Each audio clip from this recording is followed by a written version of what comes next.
I will get started. So hello and welcome back to our event organizer webinar series. I know it's been a few months since we had our last webinar, but I hope everybody had a great summer. Today we'll be going over strategies to market your event. My name is Matt Waite. I've been the host of all the other ones. I'll be one of today's presenters. I've been with USA Cycling for over 5 years now. I'm currently the Grassroots Events Marketing Manager. Previously, I worked with some of you as an event services regional manager, so you might actually know me. I've also worked in marketing for nearly a decade with other companies such as Sarah Cycling Group, High Bike USA, and also Bike Exchange. Also joining me today is Katherine KK Santos, our Director of Marketing. During today's webinar, if you would like, you can utilize the Q&A box to leave any questions for us, and we'll try to answer those via either chat or during the presentation today. You can also leave your questions for after the presentation. But I hope you enjoy today's webinar, and I will have KK kick us off. Hey everybody, my name is Katherine Santos and I'm the Director of Marketing here at USA Cycling. I've been here for just over 3 years. My background is actually in media buying. Previously, I worked at a couple different agencies on some pretty high profile clients like Arby's and Four Roses Bourbon. As Matt said, we're going to be talking a little bit about strategies for marketing your event. So let's go ahead and get started. Okay, marketing isn't just about advertising. Something I like to say is advertising is using money to interrupt people so that you can make enough money to do it again. It's an interesting concept to think about. If you take something that's very average and you show it to a lot of people a ton of different times, you're more likely to sell that product over something that is average and isn't advertised very much. I've a couple of nieces, they're 10 and 7, and they always ask me what I do. They don't quite understand what marketing is. So I like to say marketing is the story we tell to the people we seek to serve. And that specifically really applies to event marketing because we have to do a lot of storytelling to get people to our events. A great example of this is Red Bull. They're a brand that is excellent at doing storytelling.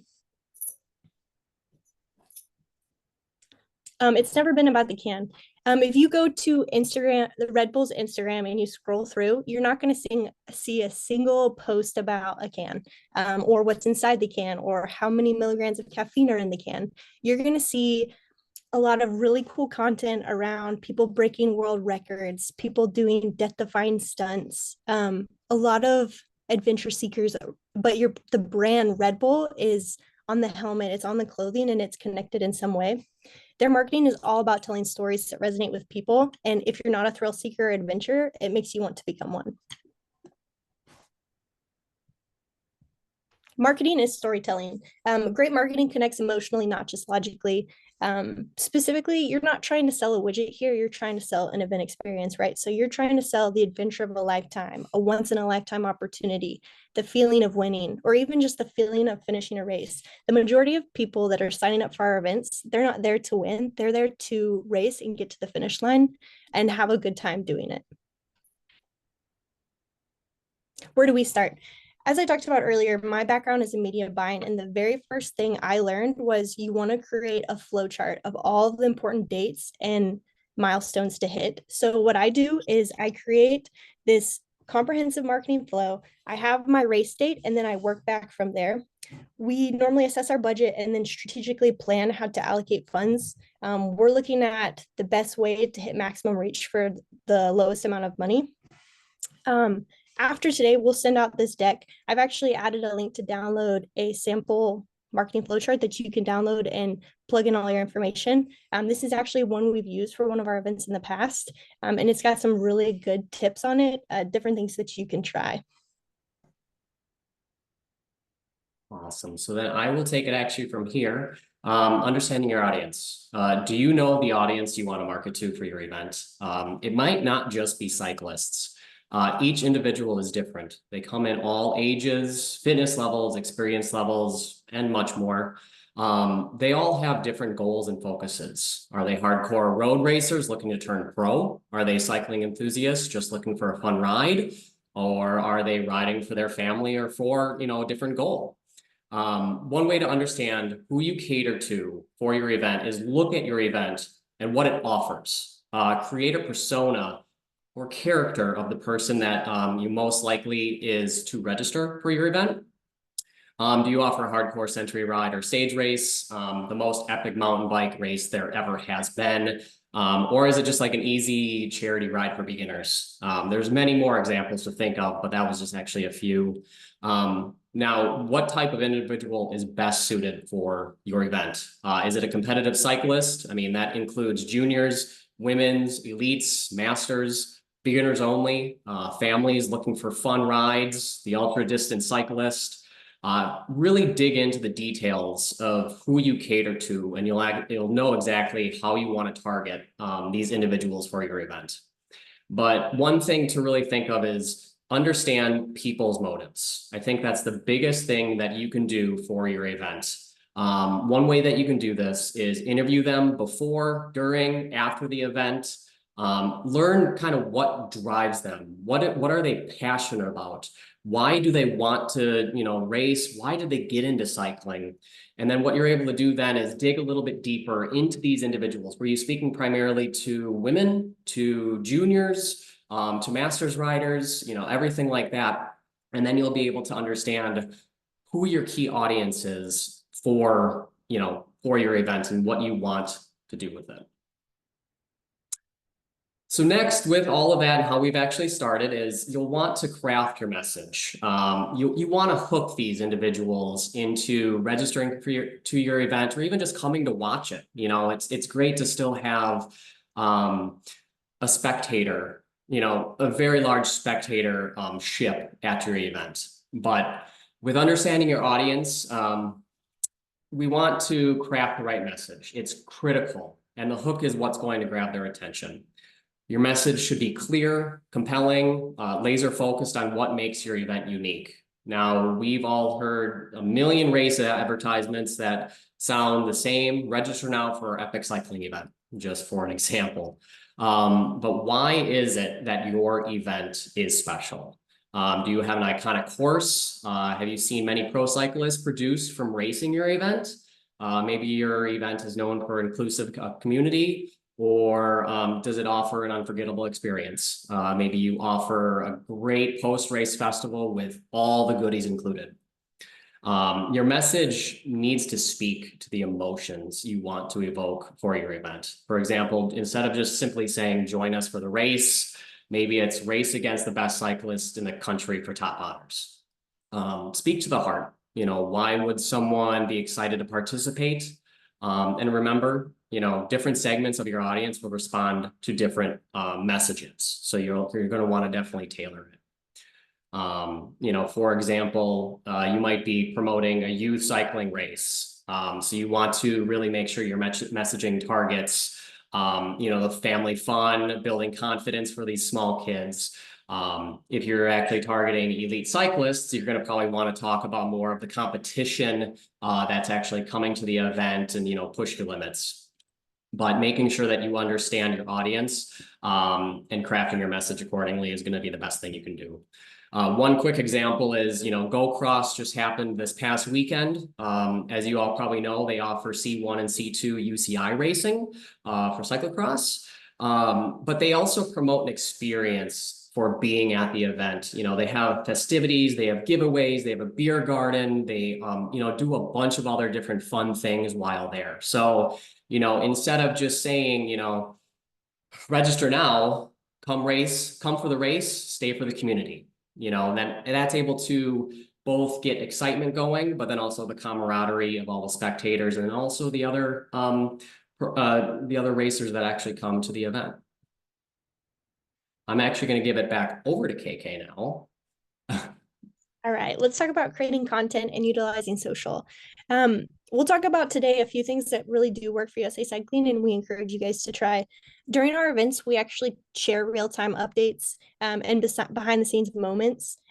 During our big 5 events, we usually have a team of about 3 individuals that go and cover the event, and we basically do a full social takeover. So during your event, we encourage you to try and do the same. We utilize stories a lot to create instant content. One thing to think about before your event is to hire an event photographer. It seems like a no-brainer, right? But that person is going to be able to capture content that you can use to promote your event in the future. And obviously, you guys know your event better than anybody else. So we encourage you to create a shot list for them. Finish line shots, sponsor specific shots, images of a crowd, stuff like that is perfect to use on social. We talk about the FOMO effect a lot. FOMO means fear of missing out. We really try and think about this when we're creating content. We want people to think, wow, I'm so bummed I didn't register for that race this year. I'm going to sign up next year. I'm going to make sure I plan my season around that event because it looks so cool. Another thing we utilize, which seems a little bit archaic, but we actually use Facebook events. It's great because it constantly reminds people that the event is coming up. If those people haven't registered yet and aren't getting our emails, they'll get a reminder that the event is about to happen. Another cool thing is you can add sponsors as co-hosts. We add our LOCs as co-hosts so they can post content on there. And a lot of people don't know this, but on Google, if you type in things to do this weekend, Google actually will pull in from Facebook and put your event as the top. So that's a pretty cool way to get spectators to your event. The last thing on here, create a TikTok account. It seems like a full-time job, right? Keeping up with trends and creating content on TikTok. But we found that it's an incredibly useful way to get in front of a new crowd. USA Cycling has advertised on TikTok before. It's great for talking to a younger audience, but people are just spending so much time on TikTok and engaging with posts from advertisers that it's a great way to get your messaging out. Okay, if you ask me what the number one thing that works in our world right now, I'd say paid social. It's been the most effective thing for USA Cycling. We use it to advertise our grassroots events, national championships, memberships, camps, the different licenses. We utilize it all year round and it's incredibly effective.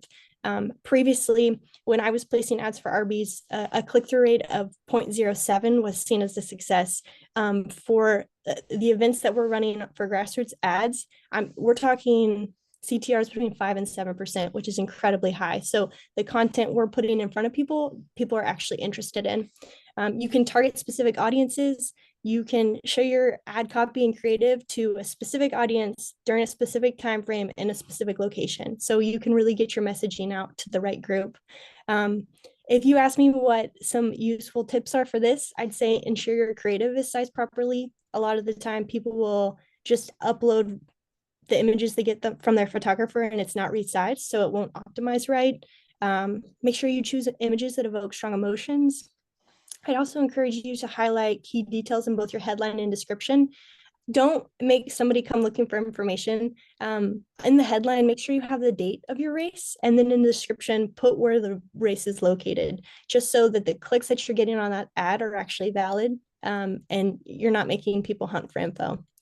Another thing I do want to remind everybody is if you are a sanctioned event with USA Cycling, you actually get access to a free paid social campaign with us. So make sure you ask Matt Waite about that later today. You can email him. You can ask your ESRMs about it. But if you sanction with us, you do get access to that. Yeah, we've also, we've been doing this for the last couple of years. We always have, a few dozen to almost 100 ads running at a time, and they're all going to be geo-targeted to around your areas. We're always able to help with, copy if you need or any type of images. It's a great way just to, it's free for you, and then it just kind of gets the word about your event out even farther than what you've been thinking. You don't have to do almost anything. We just want to get a little bit of copy from you, your image. We'll take care of the rest. So it's a great way. I do want to now jump into some email marketing. As you all know, we already get a large amount of emails day in and day out. I bet some of us are always annoyed by how many emails that we get. But email is one of the most powerful tools we have because it allows us to get into people's inboxes and speak to them directly. These people have already shown interest into your event. They're warm leads, we can call them. They're more likely to convert and register for your event because they've either participated, they've actually spoken with you, or they signed up for one of your email newsletters about your event. One thing to think about though is the key to successful email marketing is personalization. It's not enough just to send one generic email. to your entire list. One thing you might want to think about is segmenting your audience and tailoring your message to different groups. For example, past participants might receive an email for a grand fondo with a message like, we loved having you last year. Come back and beat your best time up Mount Hill Climb.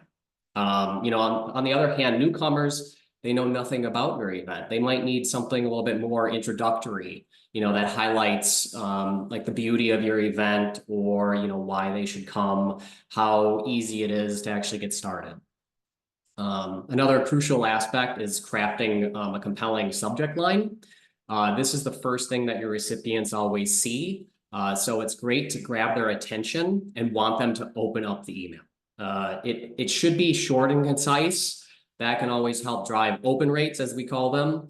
But also don't make your subject line clickbaity, because that can also hurt open rates. If you have a bunch of like discount, discount, discount, or sale, sale, sale, you usually one that's not going to actually open those. But also then once they've opened up your email, you want to make sure that that information is also clear and concise. You don't want it to be too messy. You want to have a strong call to action, or we call CTA. And then, as people open up your emails, just think about how a lot of these individuals are usually on mobile. So it's great to make sure that the design of your email is mobile friendly. So, larger fonts, a clear button to call for call to actions, and, making sure that your images aren't large so it takes hours, for something to load. I think we've all been there before, but and discussing this, maybe some of you don't really know how to use email or actually create an email. I mean, you can always get some advice from us, or, get someone on your team that might know a little bit more about emailing, but there are a couple services out there that offer free membership tiers. Depending on how many recipients that you receive, or recipients that you have in your email list, or how many emails you send per month. So I would just definitely recommend do some research, choose a platform that works best for you, and kind of just test it out. Just see what you can do with it, with colors and making sure that your brand is on point, and, send yourself test messages. One other thing quick with email marketing too is a concept called A/B testing. And with that, that's a way to kind of test two different emails that get sent out to pretty much the same group. One might have a little bit of a different subject line, or maybe a different colored call to action button within your email. But the nice thing is you'll be able to see which one of those actually got to your audience a little bit more, and you've had more engagement, and you actually got more registration. So it's a great way to kind of think about things. And again, we'll be able to, if you have any questions, just let us know. With that, I just want to hold just one quick second. Does anybody have any questions so far? You can feel free to raise your hand or write anything in the Q&A box, because sometimes I can speak fast.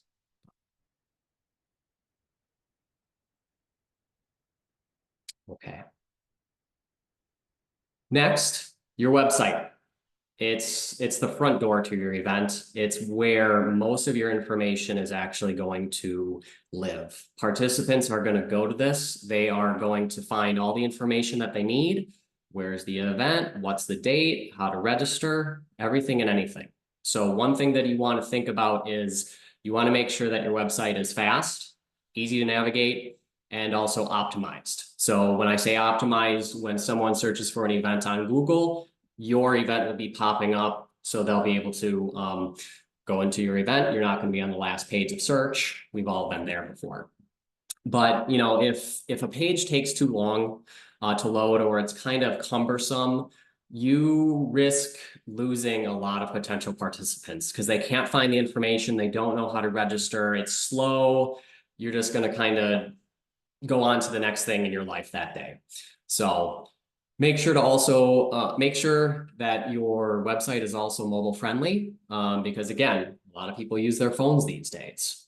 But here at USA Cycling, we make sure to focus on speed, clarity, and conversion. So speed means fast load times. So one nice thing is smaller images that load very fast is a great way to think about what you want to put on your website.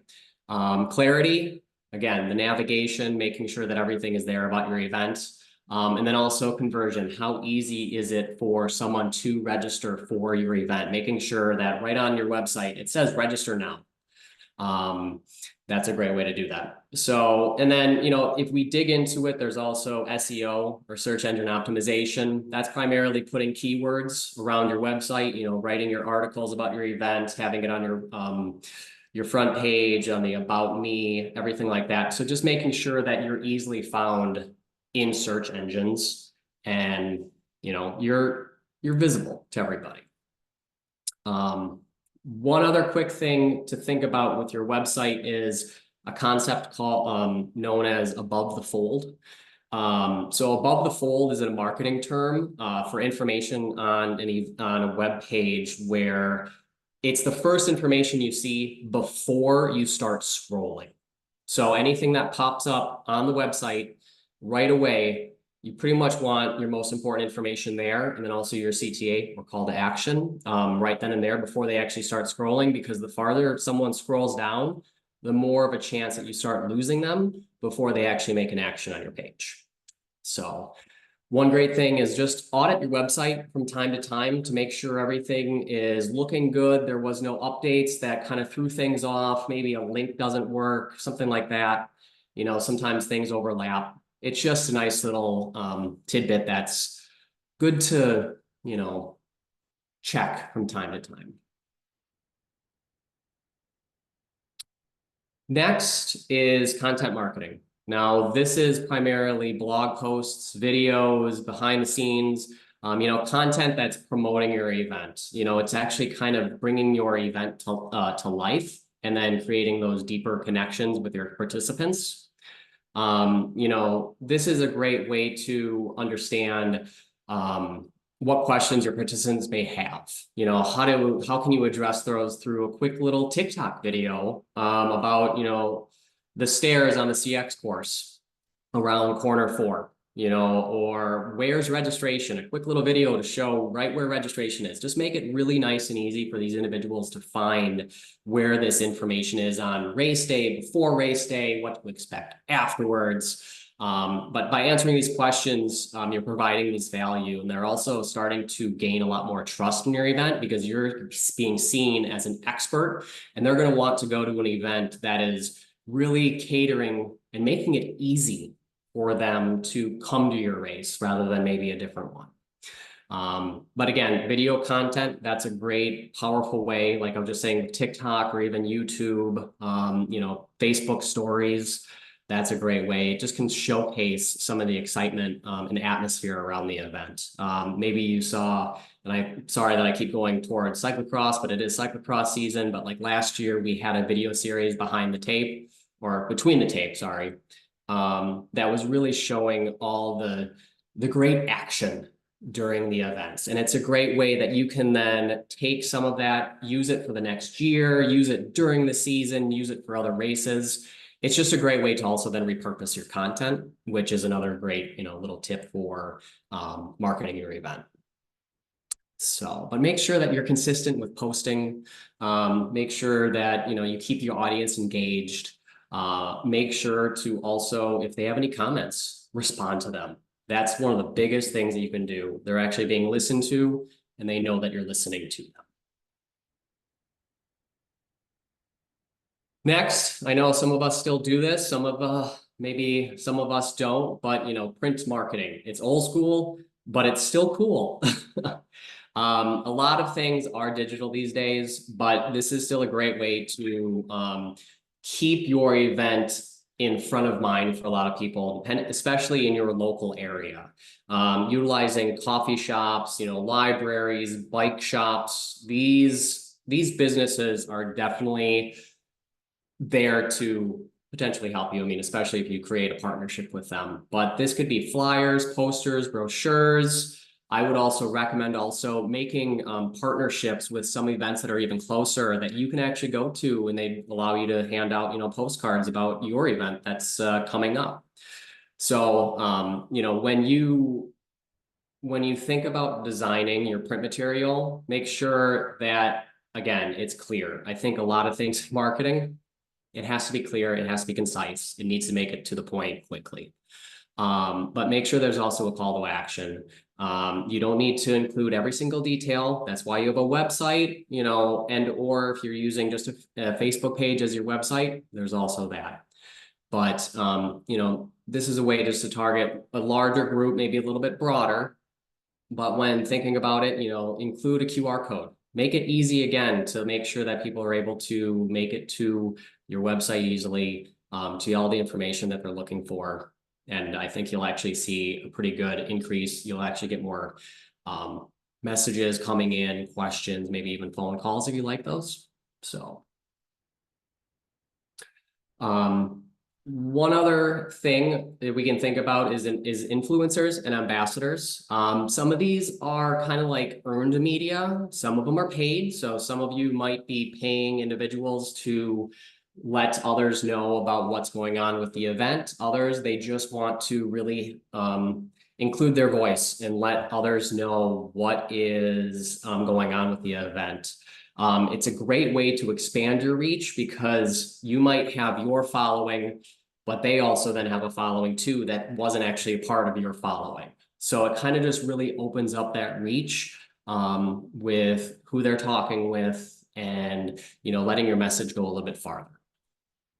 One thing to think about here is authenticity.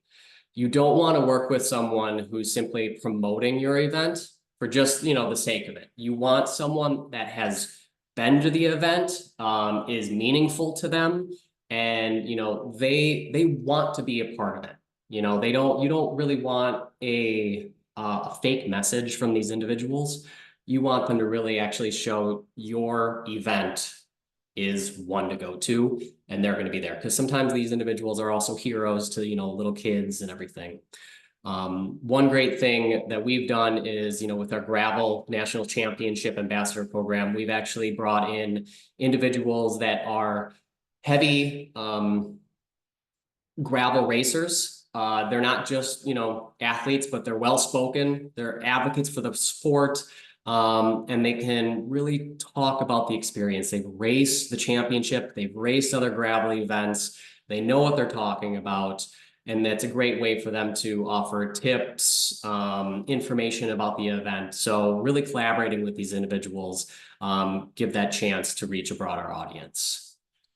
And finally, with this one, you know, give them just a little bit of creative freedom. Now, you don't want to get too far away with your messaging for your event, but giving them a little bit of creative freedom, it makes their content feel a little bit more organic, and the audience will hopefully, like, you know, trust them a little bit more, especially what they're actually saying. So, you know, finally here, community engagement. One of the most powerful forms, of course, is word of mouth marketing. A lot of these individuals do want to be a part of community. Cycling as a whole is a, you know, a community. So, you know, they can share their experiences. They've been to your event. They can talk, you know, about your event. As you always know, someone with a positive comment will tell a few people, but a negative comment, they're going to tell dozens or hundreds, which that's society these days, unfortunately. But one thing that you definitely want to do is foster this sense of community. You want to potentially, you know, host pre-event gatherings. You could do it online, in person, webinars just like this. You can open up a poll on any type of social channel, and then, you know, make sure to, again, respond to those comments that are happening. You know, you want to be a part of the conversation, and, you know, just encourage people to really share what they're doing and why they're excited about your event. But really utilize their social media. It's a great way. It's user-generated content.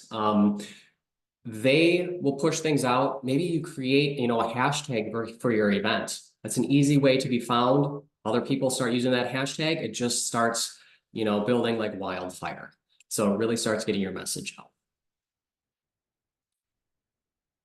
So William says sphere of marketing influence 50 to 1 ratio as to the reach of your message.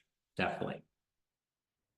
Let's see. But We also have a couple additional ways to promote your event. So one way is, I know a lot of people use different registration platforms, but there is Bike Reg where you can become a featured event. You can also be searched on the platform. So it's a great way. Plus, Bike Reg also offers analytics and also a way to email registered participants. So it's just a nice little way to make it a little easier, so you don't have to find a new, emailing platform. You can actually use Bike Reg. You can get featured on it. It's a way to be found.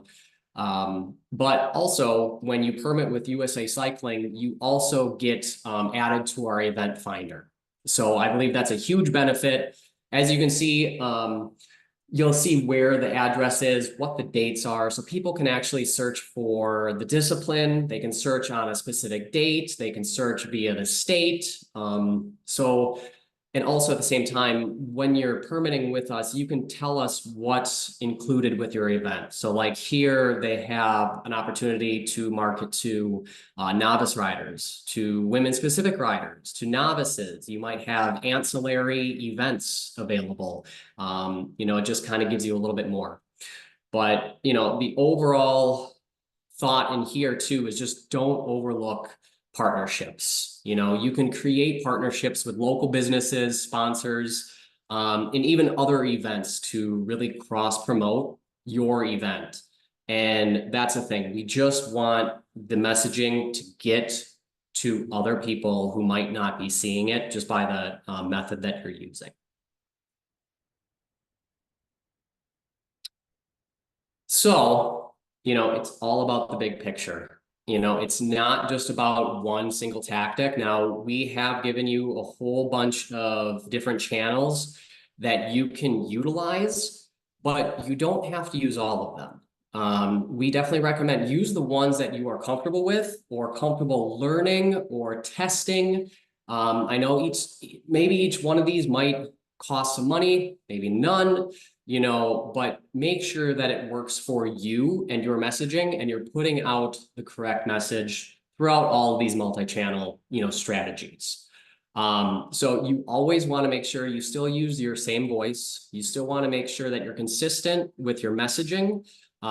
It's just each platform is different with how you're going to use it. So, you're going to have how it's going to look on social media. Let's just say for Instagram, that's primarily more for pictures. Email campaigns, that's going to be more for, getting those warm leads to actually convert and register for your event. Your website, that's more information. So all of these have a specific use, but you want to make sure that you are using as many as you can to get as many touch points as you can with these individuals for your event. But, at USA Cycling, we do utilize a lot of these channels, but at the same time, we're always making sure to track the data through analytics, like Google Analytics, and monitor our website. So one great thing that you can do is look into the analytics and see what might be working, what other things might not be working. So maybe you do have to change up your messaging. Maybe you have to throw a little bit more money towards something that's actually a little bit stronger than something else. So it's just use what you can, get your message out as many channels as you can, and I think you'll definitely see a lot of good success with promoting your event. So I've actually talked a lot. I'm actually going to throw it back over to KK. All right. If you guys take anything away from today, we want you to take this. Storytell with this, not that. Use imagery when you're promoting your event that evokes emotion, makes people feel something. Do storytelling. Tell us about the winner of your 30 to 34 race and what their background is and how they got started in racing. Tell us about when this race actually started, how long it's been around, who your partners have been for a long time. It will get people to convert and it'll get people to come to your race because it makes them care. One thing I will add as well, Matt was talking about this a little bit earlier, but one thing that you can immediately do to expand your reach on Instagram, if you have an Instagram for your event, when you're going in and you're make sure you tag athletes first of all on your photos, but also invite them as collaborators, because if they accept it, it actually will be shown to their entire network of followers, which will help you get more people to follow your page, and it'll also get people to engage with your content. Yeah, definitely a great way. Just use posts, use stories, tag other people, share their content as well, and that definitely goes a far, far way. All right. On these last couple slides, we just wanted to make sure you had a good idea of who does what on our team. So if you ever have questions, you can reach out to them. Angelina Palermo, she's the director of communications here at USA Cycling. She's the one who is sending out the majority of our press releases. She does a lot with Team USA, but she has some really good, helpful tips on here. Sabrina Potter, she is the marketing manager for national events. She is the one posting the majority of our content around national championships. And she does a lot of storytelling and works with the majority of our LOCs. And then we have Tanya Harvey, who I'm sure you all have received an email from at some point. She is the email marketing manager here at USA Cycling. She sends out every single email that leaves the building. So she's got some helpful tips on here as well about emailing. And then Erica Lehman, she's the chief operating officer here at USA Cycling. She has worked at NGBs for a very long time. She also has implemented a lot of very cool things, specifically the grassroots paid social marketing campaign. She's the one that helped us get that off the ground. So she's got some really helpful tips on here as well.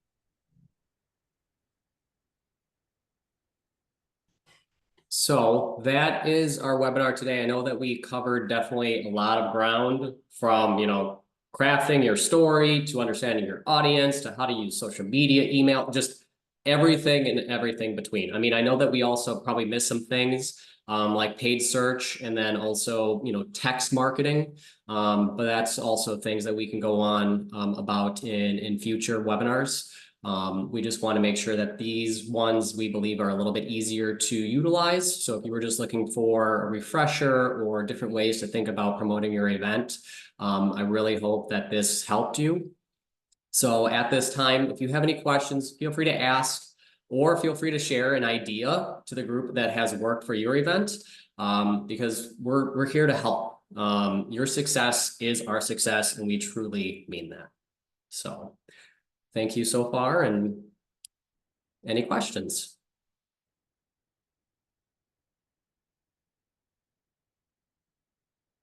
Micah, yes, I will be able to share this deck. I have all of your email addresses from when you registered, so I can share this deck with all participants after this. We'll also be putting it on YouTube as well, so you can always share it out and everything. So, I mean, I will also make sure that you all get the link for our paid social campaign, and then also our how to get started calendar from KK that she talked about earlier on, how to start a timeline for marketing your event.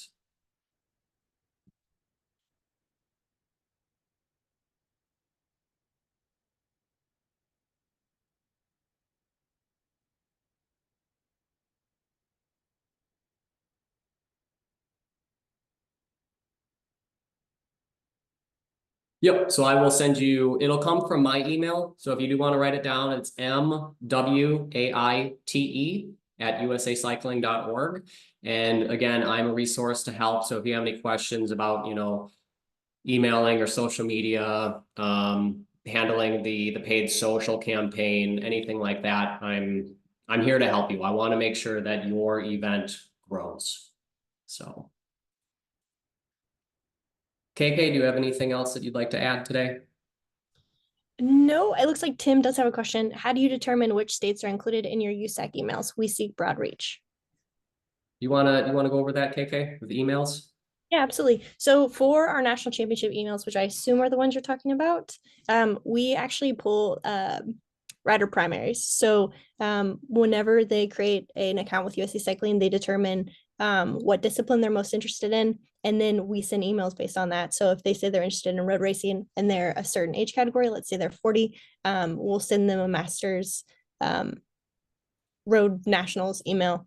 So we don't do it based on state. We traditionally do it based on primaries. And then David also asked if we have time, can we walk through that sample timeline now? Would you be able to pull that Absolutely. up quick? Are you able to share your screen? Yeah, if you want to go back to that slide, I can just kind of explain some of the things we use on there. The downloadable template is pretty much exactly like that.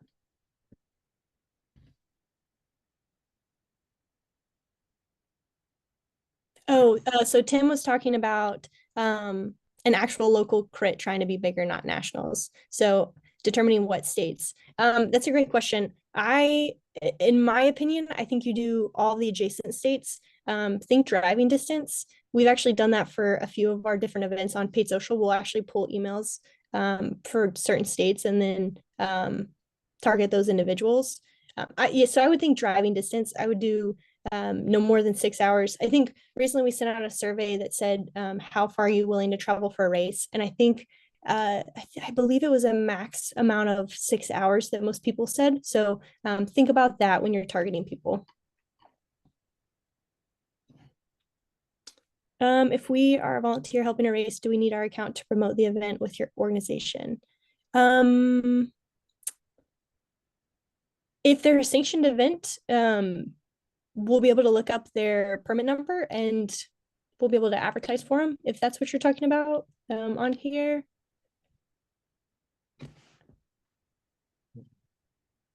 So technically, no, you don't need to be the race promoter.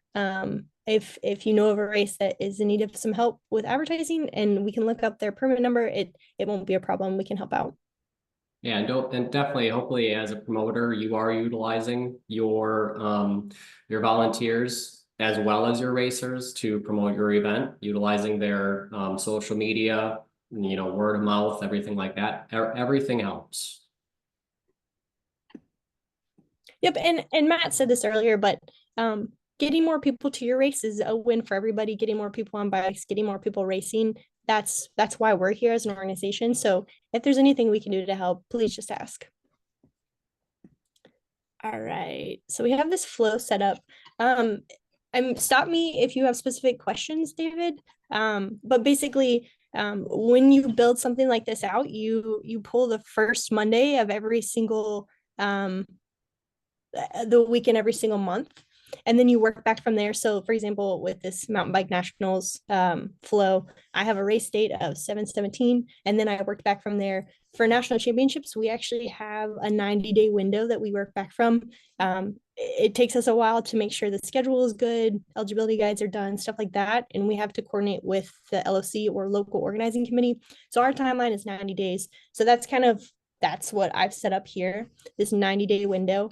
And you'll see I broke it down from digital and traditional. So we don't utilize a lot of traditional unless we have extra budget for it. We'll do posters if we have the money, but we really focus on digital because we get the biggest bang for our buck.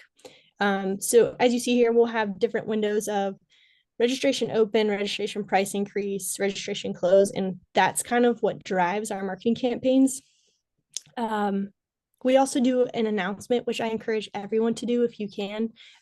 Write a press release saying, hey, this is the event date, here's what to expect, and send it out to as many local outlets as you can. And from there, start plugging in your dates here. If you have a scheduling tool for social, like you can utilize, I know HubSpot has a tool like that. We utilize Meltwater, but schedule all your posts out. Hey, registration is now open.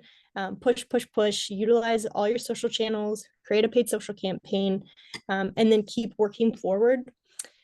If you have specific questions, I am always around. You can feel free to email me. I can walk through more of this, but it's basically, we have a specific timeline. Ours is 90 days. Figure out what yours is. How are you determining if prices are increasing? We know people wait till the very last minute to register for stuff. They do it with our national championships. I know they do it with a lot of local races. So we have to kind of get creative about how we get people to register sooner, to be honest. And this is a great tool to start thinking about that stuff. Yeah, definitely price increases are a great way to have them think about, registering earlier. Do they get something free, like maybe a jersey? Well, definitely having a cutoff for that because then people want to register before then. It looks like William might have a question, so I'm going to allow you to talk. William? And then you can unmute if you want to ask a question. Your hand was up.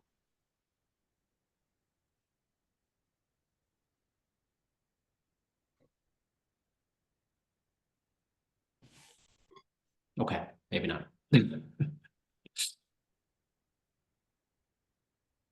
All right, so then David, yes, this is great. Timeline, especially compared to all the late reg is great. I always feel like it's banking reach for that final week of signups.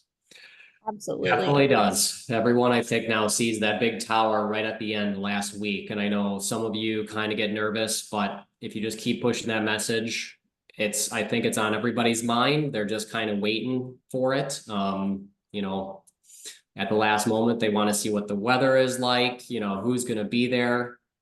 So they just kind of wait a little bit longer. Yep. And it's funny, I feel like they typically will have their lodging sorted, how they're gonna get to the race, but they're not registered yet. They're just waiting to the very last minute, even though it costs more. We noticed that with Gravel Nationals this year. We had a slight dip over last year at first, and then we saw a huge uptick about 3 days before the event, which was a little bit surprising. But you can combat that with some discounts occasionally. Sometimes that'll work. That's traditionally what we do. And then we launched that ambassador program too, because we wanted people to start listening to their superheroes in the sport, and the ones that are so excited about the event, we thought it would inspire other people to register, and it did. It was incredibly effective. We also worked with a couple different influencers as well, which was pretty effective for us. I think we got over 40 registrations with a comp code we gave to one influencer who basically discussed about the 9 things to know before Gravel Nationals. So you can even do stuff like that, and it's really helpful. All right.